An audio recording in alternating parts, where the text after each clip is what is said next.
కొత్తపల్లి కొత్త రుచులకు స్వాగతం. గుజ్జు ఆవకాయ పచ్చడి, పల్ప్ మ్యాంగో పికిల్.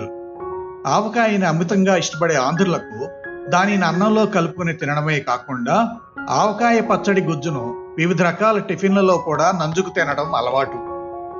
కానీ పచ్చడి వాడకాన్ని ప్రారంభించిన కొద్ది రోజులకే ఆవకాయ పచ్చడిలో గుజ్జు కోసం దుర్బిడి వేసి వెతుక్కోవాల్సి వస్తుంది. ఇలా ఆవకాయ పచ్చడిలో గుజ్జు కోసం వెతుక్కునే అవసరమే లేకుండా గుజ్జు ఆవకాయ పచ్చడినే చేసుకుంటే ఇలా చేసుకున్న గుజ్జు ఆవకాయ పచ్చడి అద్భుతంగా ఉంటుంది.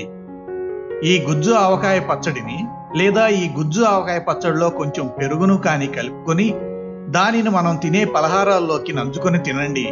అంతేకాదు, ఈ పచ్చడిని ముద్దపప్పు, కమ్మటి నేతితో అన్నంలో కూడా కలుపుకొని తినవచ్చు. అలాగే పప్పు కూరలలో కూడా కలుపుకొని తినవచ్చు.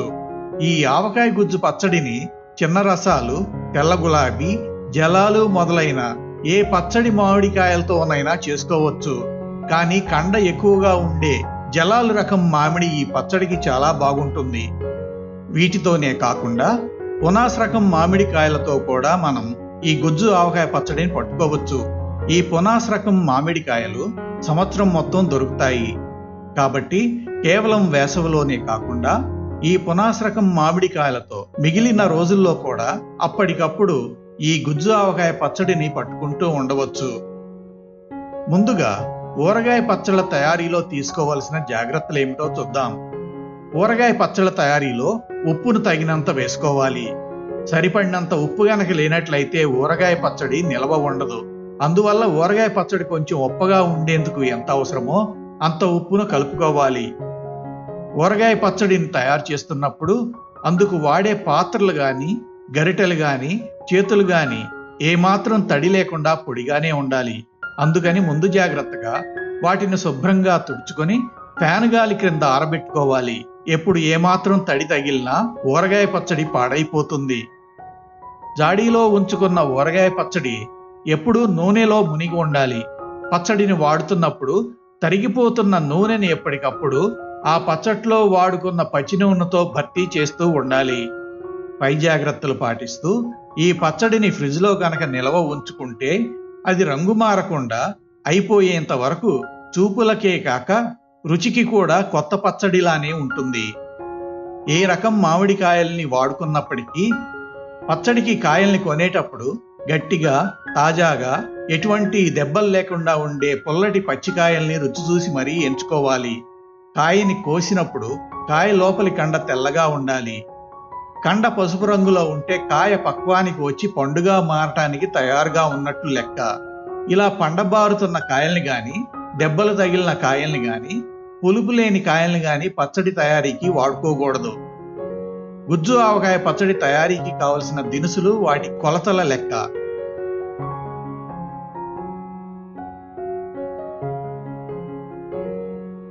మనం పట్టుకునే పచ్చడి పరిమాణాన్ని బట్టి మామిడికాయ ముక్కల్ని ఒక పాత్రతో కొలుచుకొని అదే పాత్రతో గుజ్జు ఆవకాయ పచ్చడి తయారీలోకి వాడుకునే మిగిలిన దినుసులన్నింటినీ కొలుచుకోవాలి. ఇప్పుడు మనం గుజ్జు ఆవకాయ పచ్చడి తయారీకి 5 టీ కప్పులు అంటే రమారమి 500 మిల్లీలీటర్ల నీరు బట్టే ఒక పెద్ద కప్పుని లేదా పాత్రని మనం కొలుచుకునే పాత్రగా తీసుకున్నట్లయితే కొంచెం పెద్ద సైజులో ఉండే 1/2 డజన్ జలాలు 5 కప్పుల ముక్కలవుతాయి. ఈ 5 కప్పుల మామిడికాయ ముక్కలతో చేసుకునే మన గుజ్జు ఆవకాయ పచ్చడి తయారీకి కావలసినవి ఏమిటో చూద్దాం. గుజ్జు ఆవకాయ పచ్చడి తయారీకి కప్పుల లెక్కతో పాటు ఆధునిక మెట్రిక్ కొలమానం ప్రకారం వాటికి సరిసమానమైన కొలతల్ని కూడా ఇక్కడ చెప్పడం జరిగింది. మామిడికాయ ముక్కలు 5 కప్పులు అంటే 1500 గ్రాములు, ఆవా మెంతిపిండి 1.5 కప్పు అంటే 450 గ్రాములు, పచ్చడి కారం 2 కప్పులు అంటే 600 గ్రాములు, వేరుశెనగ నూనె లేదా నువ్వుల నూనె 3 కప్పులు అంటే 1.5 లీటర్లు, ఉప్పు 1/2 కప్పు కన్నా కొంచెం ఎక్కువ అంటే 300 గ్రాములు, వెల్లుల్లిపాయలు 3 లేదా 4 ఇంచుమించు 125 గ్రాములు, తాళింపు దినుసులు కప్పు పచ్చడికి సరిపడా వంట నూనె, పచ్చిశనగపప్పు, మినపగుళ్ళు, ఆవాలు మరియు ఎండుమిర్చి. ఇప్పుడు గుజ్జు మామిడికాయ పచ్చడిని ఎలా చేసుకోవాలో చూద్దాం. పై విధంగా చెప్పిన ప్రకారం గుజ్జు ఆవకాయకు మంచి కాయల్ని ఎంచుకున్న తర్వాత వాటిని శుభ్రంగా కడిగి పొడిగుడ్డతో తుడుచుకొని వాటిని ఫ్యాను గాలి క్రింద ఏమాత్రం తడి లేకుండా 2-3 గంటల పాటు ఆరబెట్టుకోవాలి. తరువాత ఈ కాయలపై ఉండే చెక్కుని పీలర్తో తీసివేసుకోవాలి. చెక్కుని తీసివేసిన తరువాత కాయల్ని చెక్కలుగా తర్వాత చిన్న ముక్కలుగా కట్ చేసుకోవాలి. టెంకెకు అంటి ఉండే కండను కూడా శుభ్రంగా చెక్కుకొని వాటిని సన్నటి ముక్కలుగా తరుక్కుని వాటిని మాత్రం వేరుగా ఉంచుకోవాలి. తరువాత ముక్కలన్నింటినీ ఫ్యాను గాలి క్రింద 2 లేదా 3 గంటల పాటు ఆరబెట్టుకుని తయారుగా ఉంచుకోవాలి. ఇప్పుడు ఈ మామిడికాయ ముక్కలన్నింటినీ కప్పుతో కొలుచుకొని ఈ కప్పుల లెక్క ప్రకారం మిగిలిన దినుసుల్ని ఈ ముక్కల పరిమాణానికి తగ్గట్టుగా కొలుచుకొని తయారుగా ఉంచుకోవాలి. ఇప్పుడు తడి లేకుండా ఆరిన ఈ పెద్ద ముక్కలన్నింటినీ మిక్సీలో వేసి గుజ్జులాగా చేసుకోవాలి. ఈ గుజ్జునంతా పచ్చడిని కలుపుకునే ఒక వెడల్పాటి పాత్రలో వేసుకోవాలి. చిన్నగా తరుక్కుని వేరుగా ఉంచుకున్న ముక్కల్ని ఈ గుజ్జులో వేసుకోవాలి.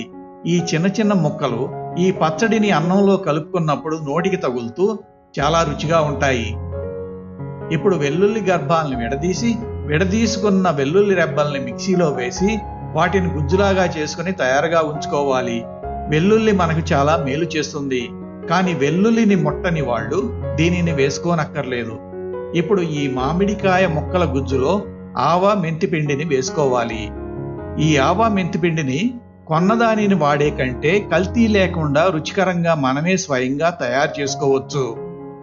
రుచికరమైన ఆంధ్ర ఊరగాయ పచ్చళ్ళ తయారీలో వాడే ఆవపిండిని ఎలా తయారు చేసుకోవాలో తెలుసుకోవాలనుకుంటే మా కేస్ ఊరగాయ పచ్చళ్ళ పొడి వీడియోను ఈ వీడియో క్రింద డిస్క్రిప్షన్ బాక్స్ లో ఇచ్చిన లింకును క్లిక్ చేసి వీక్షించండి. ఆ తరువాత మామిడికాయ గుజ్జులో పచ్చడి కారాన్ని కూడా వేసుకోవాలి. ఈ పచ్చడి కారాన్ని కూడా స్వయంగా చేసుకున్న దానిని లేదా బ్రాండెడ్ కారాన్ని వాడుకోవచ్చు. ఇప్పుడు మామిడికాయ గుజ్జులో ఉప్పును కూడా వేసుకోవాలి. మెత్తటి ఉప్పును లేదా కల్లుప్పును కూడా వాడుకోవచ్చు. ఇప్పుడు వీటినన్నింటినీ తడిలేని గరిటతో బాగా కలుపుకొని నూనెను కూడా పోసుకొని అన్నింటిని మళ్ళీ బాగా కలుపుకోవాలి. పచ్చళ్లలోకి వేరుశనగ నూనెను గాని నువ్వుల నూనె అంటే పప్పు నూనెను గాని వాడుకుంటే బాగుంటుంది. కొంతమంది పచ్చళ్ళ తయారీలో ఆవ నూనెను కూడా వాడతారు. అన్నింటినీ కలుపుకున్న తర్వాత గుజ్జుగా చేసుకున్న వెల్లుల్లిలో కొంత ప్రక్కన ఉంచి మిగిలిన దానిని ఈ మామిడికాయ గుజ్జులో కలుపుకోవాలి. ప్రక్కన ఉంచుకున్న వెల్లుల్లి గుజ్జును తర్వాత తాళింపులో వేసుకుంటాము. ఇప్పుడు పచ్చడిని మళ్ళీ బాగా కలియబెట్టుకొని పచ్చడి పట్టుకున్న పాత్రపై మూత ఉంచి పచ్చడిని 2-3 రోజుల పాటు ఊరనివ్వాలి. తరువాత పచ్చడి రుచిని చూసుకొని ఏమైనా తగ్గినట్లు అనిపిస్తే వాటిని కలుపుకొని మరొక రోజు పచ్చడిని ఊరనివ్వాలి. నూనె సరిపోలేదు అనిపిస్తే కొంచెం నూనెను కూడా కలుపుకోవాలి. ఇప్పుడు ఈ గుజ్జు ఆవకాయ పచ్చడిని తడి లేకుండా ఎండబెట్టుకుని ఉంచుకున్న మూత బిగుతుగా ఉండే సీసాలలోకి తీసుకుని నిల్వ చేసుకోవాలి. ఇలా తయారు చేసుకుని ఉంచుకున్న గుజ్జు ఆవకాయ పచ్చడిని కొంచెం కొంచెంగా తీసుకుంటూ ఎప్పటికప్పుడు తాళింపును వేసుకుని వాడుకుంటూ ఉండాలి. ఇందుకు కొంచెం పచ్చడిని ఒక గిన్నెలో గాని కప్పులో గాని తీసుకోవాలి. ఈ కప్పులోకి తీసుకున్న పచ్చడిలో ప్రక్కన తీసి ఉంచుకున్న వెల్లుల్లి ముద్దని వేసుకోవాలి. ఇప్పుడు పచ్చట్లోకి తాళింపుకు గాను పొయ్యి మీద బాణలిని ముంచి పచ్చడి తాళింపుకు సరిపోయినంత నూనెను పోసి సన్నటి సెగ మీద వేడి చేసుకోవాలి. నూనె వేడెక్కిన తర్వాత అందులో 1-2 స్పూన్ల పచ్చిశనగపప్పును, 1 స్పూనుడు ఆవాలను, 1-2 స్పూన్ల మినపగుళ్లను వేసి పచ్చిశనగపప్పు మినపగుళ్ళు దోరగా వేగేంత వరకు వేయించాలి. ఇవి దోరగా వేగిన తర్వాత అందులో తుంచి ఉంచుకున్న 2-3 ఎండుమిర్చిని కూడా వేసి పోపును 1-2 నిమిషాల పాటు వేయించుకోవాలి. వేడివేడిగా ఉన్న ఈ కమ్మటి పోపును తయారుగా కప్పులోకి తీసి ఉంచుకున్న పచ్చట్లో వేసుకుంటే నంజుకు అన్నంలోకి వాడుకునేందుకు పుల్లపుల్లటి గుజ్జు మామిడికాయ పచ్చడి తయారు. మా వీడియోను వీక్షించినందుకు ధన్యవాదాలు. మా వీడియో కనుక మీకు నచ్చినట్లయితే ఈ వీడియోకి లైక్ కొట్టి మరిన్ని రుచికరమైన వంటకాల కోసం మా యూట్యూబ్ వంటల ఛానల్ కొత్తపల్లి కొత్త రుచులకు సబ్స్క్రైబ్ చేయండి. మా ఛానల్ అప్డేట్స్ ఎప్పటికప్పుడు మీకు తెలియాలంటే బెల్ బటన్ నొక్కండి. అంతేకాకుండా మీకు తెలిసిన వారికి ఈ వీడియోను షేర్ చేయండి.